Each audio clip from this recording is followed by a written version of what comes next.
hapon po sa inyo lahat, mga minamahal ko, mga tagapakinig ng salita ng Diyos. Mga nagmamahal sa Diyos at ngayon lang nakikinig ng salita ng Diyos. Palain po kayo ng Diyos, Ama, ng Anak, ng Espiritu Santo. Naway patuloy buksan ng inyong puso't isipan ng Diyos sa inyong banal na Espiritu Santo ang siyang lumukob sa inyo nang maintindihan niyo po ang aking ipapaliwanag.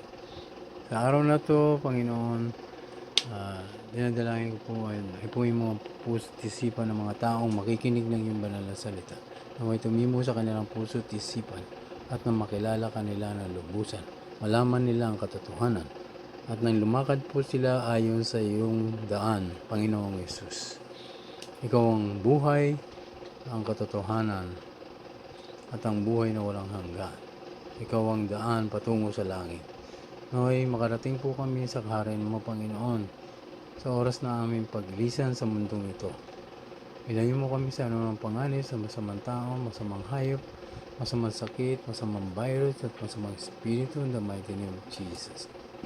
At salamat po, Ama, sa langit sa pangalan ni Jesus. Amen. Ngunit kung wala sa inyo ang mga ito, kayo ay parang bulag at hindi nakakakita. Ito isa na namang mahalaga ang ating pag-uusapan sa oras na ito. Sinasabi dito kung ano ang taglay ng isang nananalig sa Panginoong Hesus.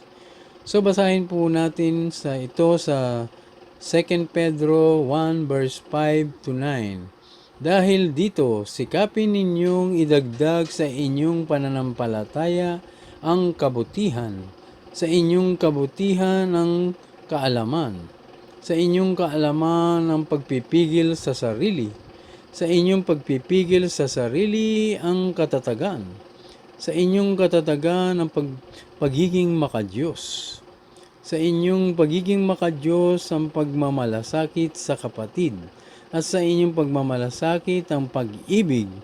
Kung ang mga kataingiang ito ay taglay ninyo at pinagyayaman, ang inyong pagkakilala sa Panginoong Hesukristo ay hindi mawawala ng kabuluhan at kapakinabangan. Ngunit kung wala sa inyo ang mga ito, kayo ay parang bulag at hindi nakakakita at nakalimot na nilinis na kayo sa inyong mga kasalanan. So maliwanag po sa ating nabasa na taglay po ng isang mananampalataya kay Jesus sa mga nabanggit. Tulad nga ng kabutihan, kaalaman, pagpipigil sa sarili, pagiging matatag, pagiging makadiyos.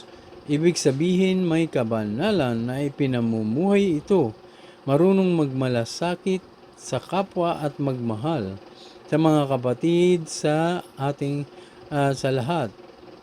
O mga kamag-anak, marunong tumulong sa nangangailangan, hindi lamang sa salita kundi sa tunay na gawa na makikita sa isang tunay na nananalig sa Diyos. Kaya po huwag kalimutan ang paggawa ng mabuti dahil dito po tayo huhusgahan ng ating Diyos. Kung tayo ay gumagawa ng mabuti o masama, palagi pong tandaan ang lahat ng ginagawa natin sa araw-araw ay nakasulat sa mga aklat ng Diyos. At walang sinumang gumagawa ng masama ang makaliligtas sa dagat-dagatang apoy ng impyerno. Kung tayo po ay palaging nakaririnig ng salita ng Diyos, magkakaroon po tayo ng tamang pagkaunawa kung paano tayo makakaiwas dito sa mga masama o sa dagat-dagatang apoy upang hindi po tayo mapahamak. Kaya habang may buhay po tayo ay palaging gumawa ng mabuti upang matuwa sa atin ang Panginoong Hesus o ang Ama na nasa langit. At dito niya ipagkakaloob sa atin ang ating mga pangangailangan at taglayin natin ang kanyang mga pangako na maglalayo sa atin sa paggawa ng masasama, tulad ng pagpasok sa kaharian ng Diyos. na kung saan ay wala ng sakit, wala ng pagluha o problema. Ang lahat ay babaguhin na ng ating Diyos at walang makakapasok na gumagawa ng masama dito dahil ang mga tinawag na banal lamang ang makakapasok dito. Mga taong pinagpala, mga marunong tumulong sa kapwa, lumalakad ng matuwid at may kabanalan. Hindi nagmamaramot, hindi madaling magalit, mayroong pasensya at palaging nasa isip ang magmahal sa Diyos at sa kapwa. Kaya tandaan po na kapag nangyari na ang nakasaad sa banal na aklat, wala nang pagsisisi, wala nang kapatawaran kapag naganap na ang wakas ng mundo. At tanging ang nakasulat lamang sa aklat ng buhay ang makakapasok sa kaharian ng Diyos. Kaya po pagsumikapan po nating makamit ito at palaging isaisip ang salita ng Diyos. Palaging manalangin at magbasa ng Biblia araw at gabi nang sa gayon ay giginhawa po tayo at magtatagumpay sa buhay na mababasa natin sa Joshua 1 verse 8 nakasama ng ating Panginoong Diyos at ng Panginoong Jesucristo. Naway tumimo sa inyong mga pusisipan ang aking mga ibinahagi ay lamang sa Diyos at upang makilala niyo po siya ng lubusan nang lumakad po tayo ng may kabalagan.